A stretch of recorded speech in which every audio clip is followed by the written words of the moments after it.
Let's go over the stress response and the endocrine system. Just to recap, your endocrine system is a series of ductless glands that regulate the different body systems. Now, the stress response starts with actually your amygdala.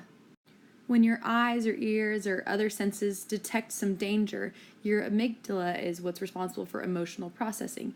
It then interprets the images and sounds. Your amygdala then processes this signal and sends a distress signal to the hypothalamus.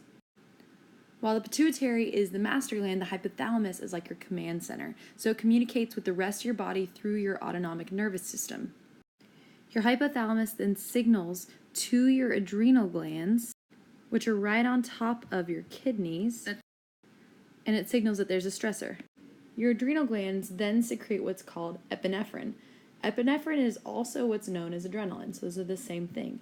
It also secretes cortisol, and what this is doing is preparing you for the fight or flight response. It's causing muscle tension, increased blood pressure, increased heart rate, sweating, all of those things that happen when you're stressed. Most of these effects occur so quickly that people don't even realize it.